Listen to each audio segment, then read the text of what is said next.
الحمد لله رب العالمين والعاقبة للمتقين والصلاة والسلام على سيد الأنبياء والمرسلين وعلى آله وصحبه أجمعين أما بعد أعوذ بالله السميع العليم من الشيطان الرجيم بسم الله الرحمن الرحيم يا أيها الذين آمنوا لا يسخر قوم من قوم عسى أن يكونوا خيرا منهم ولا نساء من نساء عسى أن يكن خيرا منهن ولا تلمزوا أنفسكم ولا تنابذوا بالألقاب بئس الاسم الفسوق بعد الإيمان ومن لم يتب فأولئك هم الظالمون۔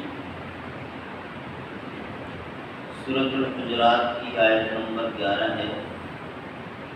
یا ایھا الذین آمنوا کے الفاظ سے شروع ہونے والی آیات کے متعلق ہمارا یہ سلسلہ وار درس چل رہا ہے۔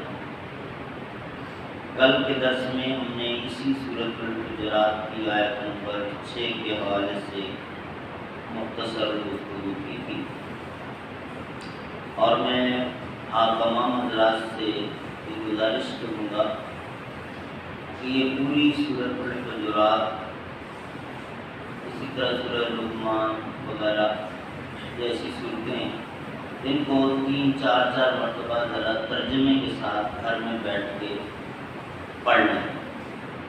ان میں بہت ساری معاشرتی آداب اور اخلاقی تعلیمات اللہ تعالیٰ نے ہمیں عطا فرمائی ہیں، جن کا شریعت میں بڑا مقام ہے۔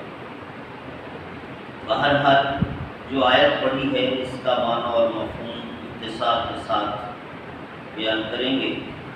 یا ایھا الذین آمنوا، اے ایمان والو، لا یسخر قوم من قوم عسیٰ ان یکونوا خیرا منہم، تم میں سے کوئی شخص دوسرے کا مذاق نہ اڑائے، ممکن ہے کہ وہ اس سے بہتر ہو۔ ولا نساء من نساء عسیٰ ان یکن خیرا منہن، اسی طرح عورتیں بھی ایک دوسری کا مذاق نہ اڑائیں، ممکن ہے کہ وہ ان سے بہتر ہو۔ ولا تلمزوا انفسکم، چغلی مت کرو۔ ولا تنابذوا بالالقاب، اپنے آپ کو آپس میں ایک دوسرے کو برے القاب سے مت پکارو۔ بئس الاسم الفسوق بعد الایمان، ایمان لے آنے کے بعد دوبارہ نافرمانی کرنا بہت برا نام ہے۔ ومن لم یتب فاولئک هم الظالمون، یہ غلطیاں بھی کرے اور پھر توبہ بھی نہ کرے تو یہ بہت بڑا ظالم ہے۔ اب اس میں کئی ایک احکام ہیں۔ پہلا حکم آتا ہے مذاق۔ مذاق اگر کچھ طبعی کے انداز میں ہے تو پھر اس کی اجازت ہے، لیکن بہرحال اس کی کچھ حدود اور قیود ہے۔ نمبر 1 یہ کہ مذاق کرتے وقت آپ کے دل میں سامنے والے کی توہین، انسلٹ اور تحقیر مراد نہ ہو۔ دو دوست ہیں، آپس میں بے تکلفی ہے، اس میں ہنسی مذاق کوئی بات نہیں۔ دوسری بات کہ یہ مذاق کرتے وقت کوئی غیر مہذب لفظ نہیں ہونا چاہیے، تہذیب سے گرا ہوا لفظ نہیں ہونا چاہیے۔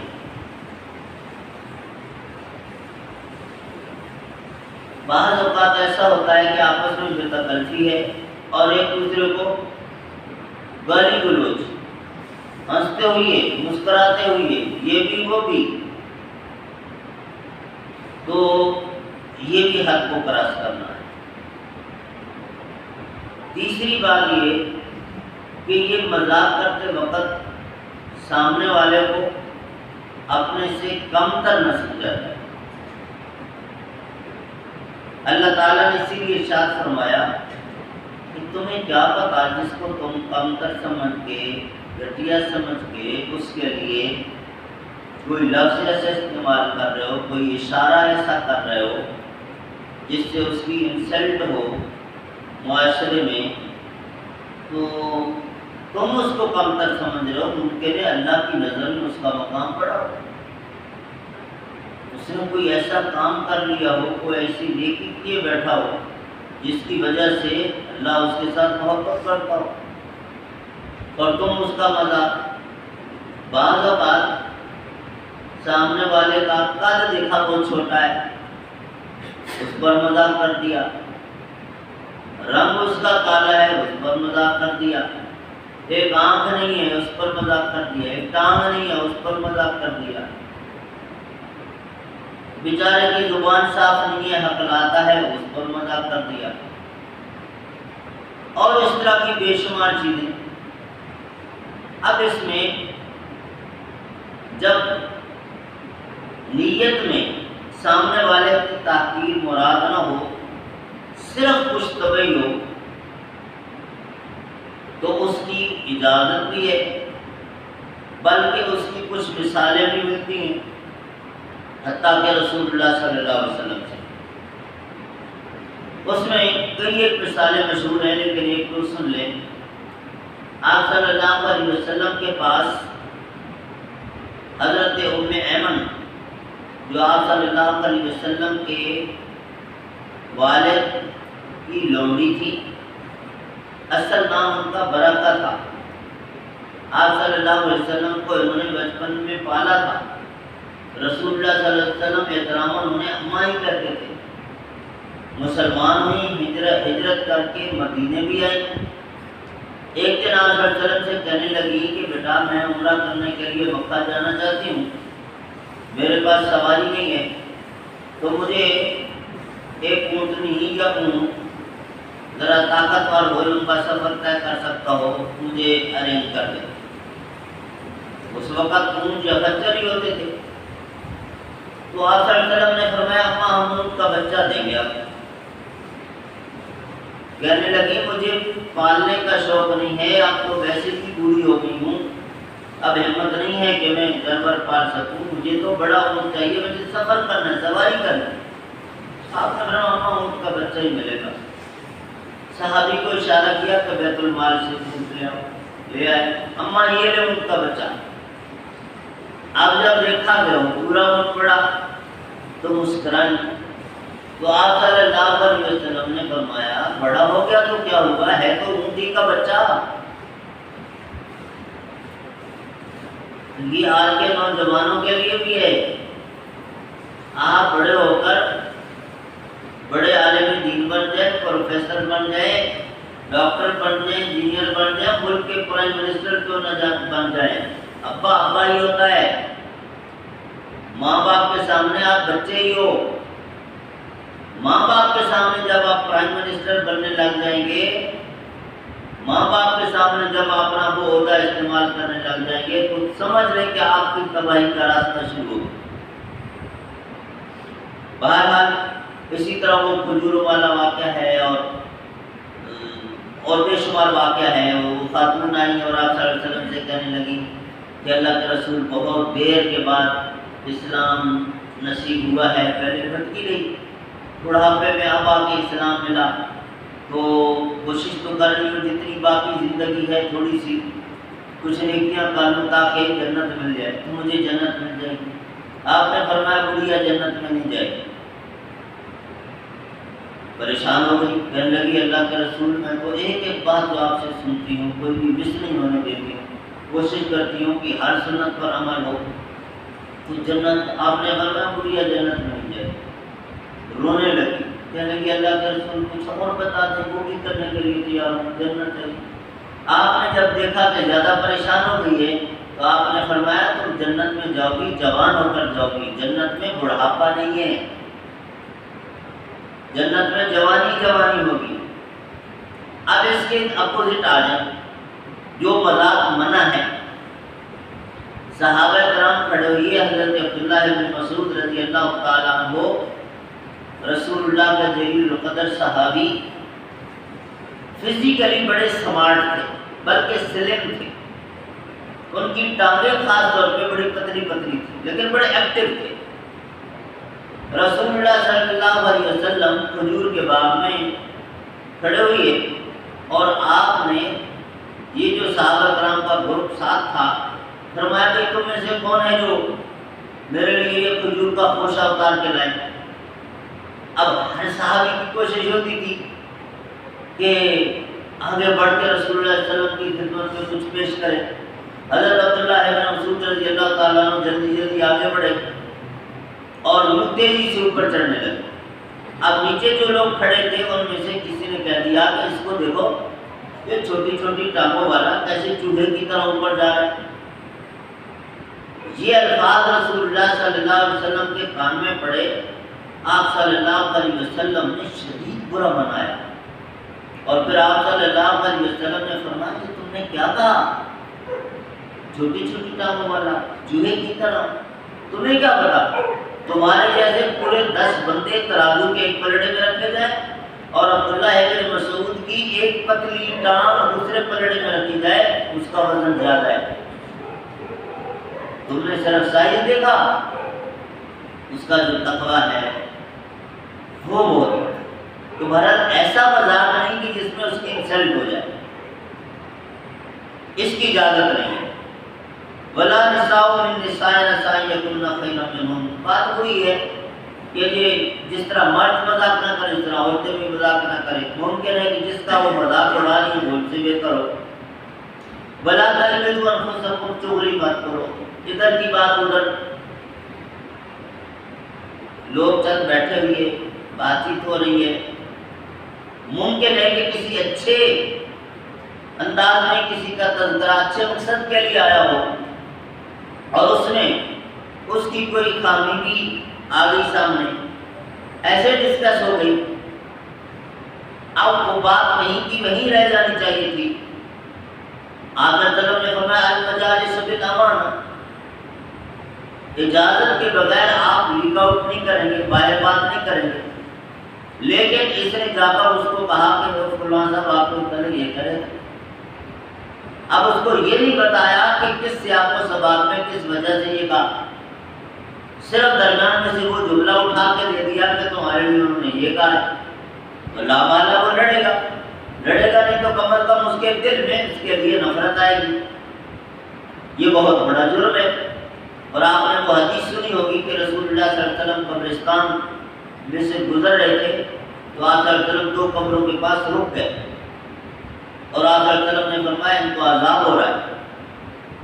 ایک کے متعلق فرمایا اس کو عذاب اس لیے ہو رہا ہے کہ یہ چغل خور تھا، ادھر کی بات ادھر لگاتا ادھر کی ادھر لگاتا، اور دوسرا اپنی طہارت صحیح نہیں کرتا تھا، پیشاب کے چھینٹے وغیرہ اس پر، اس کے جسم پر، اس کے کپڑوں پر پڑتے پرواہ نہیں کرتا تھا۔ تو بہرحال چغلی سے منع کیا، ولا تنابزوا بالالقاب، ایک دوسرے کو برے الفاظ سے مت پکارو۔ اس کا کوئی مطلب ہے کہ جسمانی عیب ہے، نقص ہے، اب اللہ کی طرف سے اس کے ساتھ ہو گیا آزمائش کے طور پہ، یہ جیسے بھی آپ اس کی بنیاد پر اس کا کوئی ایسا نام ہی ڈال دیں، جیسے ابھی ہم بات کر رہے تھے کل چھوٹا ہے تو اس پر اس کا نام ٹھنڈا رکھ دیا، رنگ بہت کالا ہے تو اس پر اس کا کوئی ایسا نام بنا دیا۔ اسی طرح آنکھ نہیں ہے تب، ایک ٹانگ نہیں ہے تب، اس طرح کی جو ان کے نام دے دیے جاتے ہیں، یا کوئی اور اس کے اندر ایسی عادت ہے اس کی بنیاد پر۔ اچھا، بعض اوقات ایسا بھی ہوتا ہے کہ ایک قبیلہ، خاندان کسی ایک بندے کی وجہ سے بدنام ہو گیا، اب اس کو اس قبیلے کے ہر بندے کو اسی لقب سے، اسی لفظ سے، وہ جو بدنام کرنے والا مجرم اس سے پکارنے لگا۔ یہ بھی اسی زمرے میں آتا ہے کہ ولا تنابزوا بالالقاب، تو منع کر دیا گیا کہ اس سے بھی اس کی دل آزاری ہوگی نا، اس کو برا لگے گا، ایسا مت کرو۔ اب اس میں کچھ الفاظ ایسے ہوتے ہیں کہ اصول سمجھ لیں کہ جن کے معنی تو اچھے نہیں ہیں، لیکن آپ کی نیت بھی ٹھیک ہے، سامنے والا بھی اس کو محسوس نہیں کرتا تو کوئی حرج نہیں ہے۔ مثلا ابو ہریرہ جلیل القدر صحابی ہے، ان کا اصل نام تھا عبد الرحمن بن صخر۔ ایک مرتبہ بلی کے بچے کے ساتھ کھیل رہے تھے تو آپ صلی اللہ علیہ وسلم نے دیکھا تو آپ نے فرمایا ابو ہریرہ بلیوں کے ساتھ کھیلنے والے، اسی سے مشہور ہو گئے۔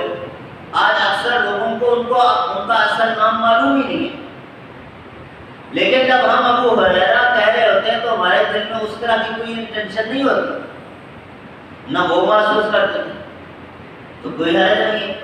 اسی طرح حضرت علی رضی اللہ تعالیٰ عنہ کا ایک لقب ابو تراب ہے، زمین پہ بیٹھے ہوئے تھے مٹی پہ، حضرت علی نے فرمایا قم یا ابو تراب، مٹی میں بیٹھنے والے کھڑے ہو جاؤ۔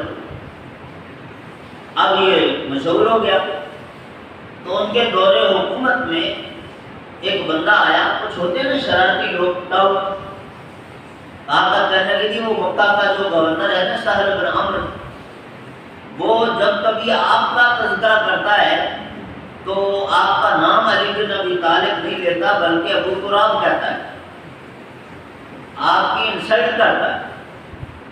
حضرت علی رضی اللہ تعالیٰ عنہ فوراً سمجھ، انہوں نے فرمایا خبردار دوبارہ ایسی حرکت کی، مجھے پتہ ہے تم کیا کرنا چاہتے ہو۔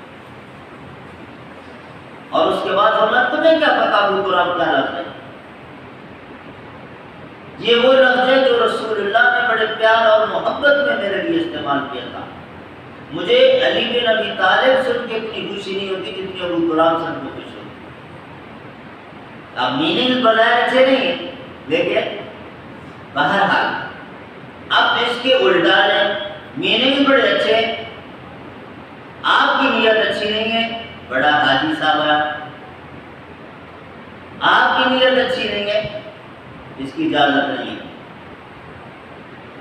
میننگ بہت اچھے ہیں، آپ کی نیت بھی ٹھیک ہے، لیکن سامنے والا محسوس کرتا ہے، کہتا ہے نہیں مجھے نہیں لفظ اچھا لگتا، تب بھی آپ نے استعمال کیا۔ ہمارے بہت بڑے عالم دین تھے مولانا یونس بٹ رحمہ اللہ، یہ کووڈ-19 میں فوت ہو گئے، تو ان کو اگر کوئی کہتا نا بٹ صاحب تو کہتے بھائی میرا نام ہے اس سے تو کرو، یہ بٹ صاحب کیا ہے؟ آپ نہیں کہہ سکتے کہ بھائی آپ کی تو کاسٹ ہے، آپ کی قوم ہے، آپ تو اسی سے پکاریں گے۔ خاص طور پہ ہمارے سندھ میں اور بلوچستان میں بہت زیادہ رواج ہے کہ قوم جو ہے اس کے نام سے زیادہ پکارا جا رہا ہوتا ہے۔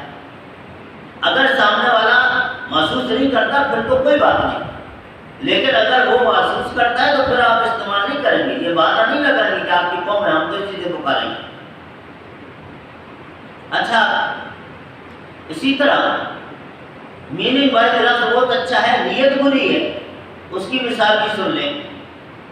آپ نے نام سنا ہوگا شورش کشمیری کا، بہت بڑا ادیب تھا اور پھر سیاست میں آیا، ختم نبوت کی تحریک میں بڑا بڑھ چڑھ کے اس نے حصہ لیا، بے باک آدمی تھا، ڈرتا نہیں تھا کسی سے، جرنیلوں کو بھی للکارتا تھا۔ تو ذوالفقار علی بھٹو مرحوم کے دور میں ایک بہت بڑا جلسہ ہو رہا تھا، اب یہ ان کے خلاف تھا، لاکھوں کا مجمع، اور اس میں نام لے کر کہتا ہے ذوالفقار علی بھٹو رضی اللہ تعالیٰ عنہ۔ رضی اللہ تعالیٰ عنہ کا کیا معنی ہے اور کہاں استعمال کیا جاتا ہے؟ صحابی کے لیے نا، اللہ اس پر راضی ہو گیا اور وہ کام فٹ کر رہا تھا۔ اب عدالتی کارروائی ہے تو وہ کہے گا جی میں نے تو دیکھے، میں نے تو دعا دی ہے، میں نے تو ان کی تعریف کی ہے، لیکن انٹینشن تو نظر آ رہی ہے نا، انما الاعمال بالنیات، اللہ کو پتہ ہے تمہاری نیت کیا ہے، تم بظاہر ہی اچھا لفظ استعمال کر رہے ہو لیکن بس یہ پتہ جو تمہاری نیت ہے وہ انسلٹ والی ہے، لہٰذا اسی طرح کاؤنٹ ہوگی، انسلٹ کاؤنٹ ہوگی۔ تو اچھا سعودی عرب میں گئے، یہ لوگ انہوں نے کیٹیگریز بنائی ہوئی، اگر کوئی سعودی عربی ہے، عمر میں بڑا ہے، اس کو نام پتہ نہیں ہے اس کا، تو اس کو شیخ کہہ کے پکاریں گے۔ اگر ہم عمر ہے، نام نہیں پتہ، یا محمد کہہ کے پکاریں گے، اور اگر بچہ ہے یا سید کہہ کے پکاریں گے۔ لیکن اگر وہ شلوار قمیص میں ہے تو اس کو یا رفیق کہہ کے پکاریں گے۔ اب رفیق معنی کے لحاظ سے تو میرا دوست، لیکن اگر اس کی انٹینشن یہ ہے کہ یہ ذرا نچلے طبقے کا آدمی ہے، اس لیے اس کو رفیق اور اس کو شیخ، تو پھر یہ جرم ہو جائے گا۔ جس کو نہیں پتا وہ تو کہے گا مجھے دوست بنا رہا ہے، لیکن جس کو پتا ہو وہ اس کو نہیں پھر برداشت کرتا۔ یہ ایک پاکستانی وہاں دکاندار تھا، سیل مین تھا، اس نے اپنے کزن کے لیے ویزا ارینج کیا، ایئرپورٹ سے ریسیو کیا، اپنی دکان میں لا کے بٹھا دیا، میرا ڈیوٹی ٹائم ہے، شام کو میں تمہیں لے جاؤں گا اور تمہاری کفیل کی گھر چھوڑاؤں گا، تم اپنی ڈیوٹی جوائن کر لینا۔ اب دکان میں اس کو بٹھا لیا، یہ چل رہی ہے اس کی دکان، کسٹمر آ رہے ہیں جا رہے ہیں۔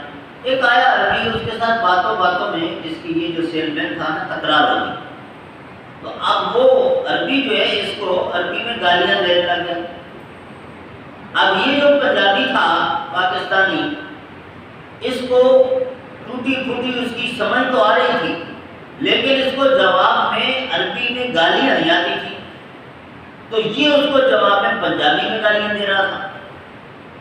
اب وہ جو نیا مہمان آ کر بیٹھا ہوا تھا، اس کو اس عربی کی تو کچھ بھی نہیں سمجھ میں آ رہی تھی، لیکن اس کی پنجابی تو ساری سمجھ آ رہی تھی نا، تو یہ اس کو کہنے لگو شرم کرو، وہ قرآن پڑھ رہے تم گالیاں دے رہے ہو۔ تو اس کے نزدیک ساری عربی قرآن ہوتا ہے۔ تو بہرحال بات یہ ہو رہی کہ ایسے الفاظ جس سے سامنے والے کی انسلٹ ہو، کہ کسی بھی صورت میں جائز نہیں۔ نیت آپ کی اچھی ہو تو اور سامنے والا محسوس کرتا ہو، نہیں استعمال کریں گے۔ اللہ کیا کرے، میں تو تمہیں دوست بنا رہا ہوں، اس لیے رفیق کر رہا ہوں، مجھے پسند نہیں ہے تو وہ نہیں، اس کو اجازت نہیں۔ ہاں مجھے بھی پسند ہے اور اس کی بھی نیت ٹھیک ہے، پھر کوئی بات نہیں، رفیق کہتا ہے۔ اللہ تعالیٰ نے شاید کے آخر میں فرمایا بئس الاسم الفسوق بعد الایمان، یہ نقطہ بڑا سمجھنے والا ہے۔ ایک بندہ مومن ہے، ایمان والا تھا، بھٹک گیا، سلپ ہو گیا اور مرتد ہو گیا، یہ کتنا بڑا مجرم ہے، واجب القتل ہے، اتنا بڑا جرم۔ ایمان لانے کے بعد دوبارہ مرتد ہو، کتنا بڑا جرم ہے۔ فرمایا بئس الاسم الفسوق بعد الایمان، جس طرح ایمان لانے کے بعد دوبارہ مرتد ہونا بڑا جرم ہے نا، اسی طرح جب تمہیں معلوم ہو گیا کہ یہ اخلاقی برائیاں ہیں، ان سے شریعت نے روکا ہے، پھر اگر تم کرو تو اللہ کو یہ بھی اتنا ہی برا لگتا ہے۔ جب تک پتہ نہیں تھا، رسول اللہ صلی اللہ علیہ وسلم سے یہ تعلیمات آپ کو نہیں ملی تھی، آپ کرتے رہے، کوئی بات نہیں۔ اب جب پتہ چل گیا کہ یہ غلط ہے، اس سے روکا گیا ہے، تو پھر یہ اسی طرح ہے۔ اور عام طور پہ ہم تانا بھی دے رہے ہیں، آپ کو پڑھے لکھے آدمی ہیں، آپ کو تو سب کچھ پتا ہے، آپ کیوں ایسا کریں؟ تو یہ بہت برا لگتا ہے۔ اس کے بعد اگلی آیت میں بھی اہل ایمان سے کچھ کتاب ہے، لیکن وہ انشاءاللہ کل بیان کریں گے۔ سبحان ربک رب العزت عما یصفون وسلام علی المرسلین والحمد للہ رب العالمین۔